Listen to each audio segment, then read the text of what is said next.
আল্লামা লুৎফুর রহমান রাহিমাহুল্লাহ চলে গিয়েছেন আমাদেরকে ছেড়ে। তিনি বলতেন, ইনশাল্লাহ মিজান আবার আসবে।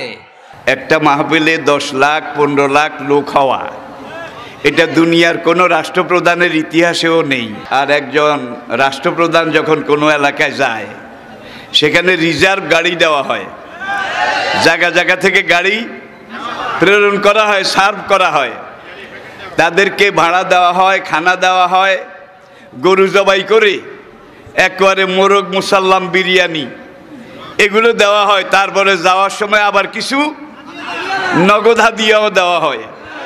কিন্তু আমাদের মাহফিলে, আমার ছেলেদের, আমার সন্তানদের মাহফিলে যারা আসে, তারা নিজের খরচে আসে, নিজের খরচে খায়। সোজা কথা, সংক্ষিপ্ত কথা, চূড়ান্ত কথা, শেষ কথা, মিজান আবার আসবে, বিজয়ীর বেশে আসবে। এই দেশের তাওহীদি জনতা এমন ইতিহাস সৃষ্টি করে তাকে আলিঙ্গন করবে ইনশাআল্লাহ। হুজুর, আমি তো আসলাম, আপনি তো আমাদেরকে ছেড়ে চলে গেলেন। আল্লাহু আকবার, আল্লাহু আকবার, আল্লাহু আকবার।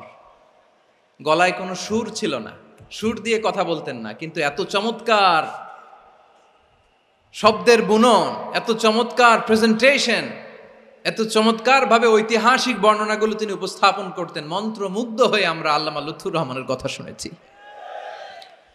আমরা হযরতুল আল্লাহ লুৎফুর রহমান রাহিমাহুল্লাহর জন্য এই বিশাল ময়দান থেকে দোয়া করছি, আল্লাহ তাআলা তুমি তোমার এই খাদেমকে জান্নাতের মেহমান হিসেবে কবুল করে নাও।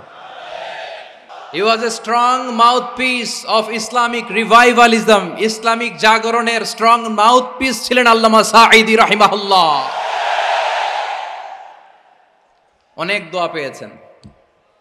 আমরা পড়েছি, এমন জীবন তুমি করিবে গঠন, মরণে হাসিবে তুমি, কাঁদিবে ভুবন। গোটা বিশ্বকে তিনি কাঁদিয়েছেন। আল্লামা যখন ইন্তেকাল করলেন, আমি তখন মালয়েশিয়া থেকে